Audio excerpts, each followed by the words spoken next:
Assalamualaikum warahmatullahi wabarakatuh. Halo, perkenalkan nama saya Anissa Nurazmi, mahasiswa S1 Kimia Universitas Bengkulu. Di video kali ini saya akan menjelaskan bagaimana menentukan kerapatan dan bobot jenis dari suatu senyawa. Kerapatan senyawa. Kerapatan senyawa dapat kita definisikan sebagai massa per unit volume suatu zat pada temperatur tertentu. Sifat ini merupakan salah satu sifat fisika yang paling sederhana dan sekaligus merupakan salah satu sifat fisika yang paling definitif. Dengan demikian dapat digunakan untuk menentukan kemurnian dari suatu zat.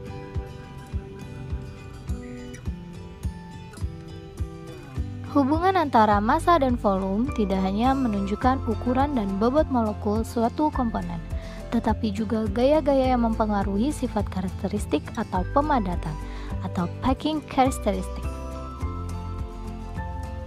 Kerapatan pada masing-masing zat. Zat padat memiliki kerapatan yang tinggi dan molekulnya tersusun sangat teratur, sedangkan zat cair memiliki kerapatan yang lebih rendah dan molekulnya tersusun sedikit tidak teratur. Zat gas memiliki kerapatan yang sangat rendah dan molekulnya tersusun secara acak. Bobot jenis. Bobot jenis dapat kita definisikan sebagai rasio bobot suatu zat terhadap bobot zat baku yang volumenya sama pada suhu yang sama dan dinyatakan dalam desimal. Bobot jenis dinyatakan dalam desimal dengan beberapa angka di belakang koma sebanyak akurasi yang diperlukan. Umumnya, 2 angka di belakang koma sudah cukup. Bobot jenis suatu zat dapat dihitung dengan mengetahui bobot dan volumenya. Dalam persamaan, penting untuk menggunakan satuan bobot yang sama untuk pembilang dan penyebut, umumnya gram, sehingga satuan akan hilang dan hasilnya akan berupa bilangan abstrak. Kerapatan dan bobot jenis. Ahli farmasi sering mempergunakan besaran pengukuran ini apabila mengadakan perubahan antara massa dan volume. Percobaan menentukan kerapatan dan bobot jenis. Metode piknometer. Prinsip metode ini didasarkan atas penentuan massa cairan dan penentuan tuang, maka dibutuhkan wadah untuk menimbang yang dinamakan piknometer. Penentuan volume piknometer pada suhu percobaan. Langkah pertama, timbang piknometer kosong dan kering menggunakan neraca analitik. Kedua, masukkan air ke dalam piknometer yang sama, lalu dinginkan menggunakan ice bath hingga suhu mencapai 23 derajat Celcius. Ketiga, diamkan suhu mencapai suhu percobaan. Setelah itu, diamkan kembali hingga suhu ruang dan ditimbang. 4. Setelah penimbangan, maka didapatkan data berupa 1. Bobot piknometer kosong sama dengan A dalam gram. 2. Bobot piknometer plus air sama dengan B dalam gram. 3. Bobot air sama dengan B dikurang A dalam gram. 4. Kerapatan sama dengan massa jenis air. 5. Setelah data diperoleh, maka volume piknometer ditentukan dengan menggunakan persamaan volume sama dengan bobot air dalam gram per kerapatan air. Penentuan kerapatan dan bobot jenis zat cair atau etanol 70%. Langkah pertama, masukkan etanol ke dalam piknometer yang sama.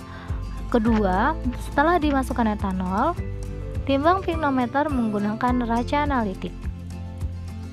Ketiga, setelah melakukan proses penimbangan, hasil dicatat sehingga didapatkan data berupa 1. Bobot piknometer kosong sama dengan A dalam gram. 2. Bobot piknometer plus etanol sama dengan D dalam gram. 3. Bobot etanol sama dengan D dikurang A dalam gram. 4. Volume piknometer sama dengan Vp dalam mili. 5. Kerapatan sama dengan massa jenis air.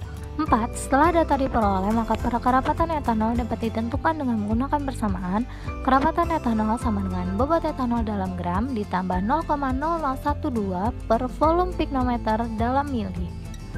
5. Setelah kerapatan etanol diperoleh, maka bobot jenis etanol dapat ditentukan dengan menggunakan persamaan D sama dengan kerapatan etanol per kerapatan air. Penentuan kerapatan dan bobot jenis zat padat atau Guthrie. Langkah pertama, timbang Guthrie menggunakan neraca analitik. Kedua, setelah Guthrie ditimbang, masukkan Guthrie dan air ke dalam piknometer hingga penuh. Ketiga, setelah dimasukkan ke dalam piknometer yang sama, timbang piknometer menggunakan neraca analitik. Keempat, setelah melalui proses penimbangan, hasil dicatat sehingga didapatkan data berupa 1. Bobot piknometer kosong sama dengan A dalam gram. 2. Bobot piknometer plus air plus gotri sama dengan Y dalam gram.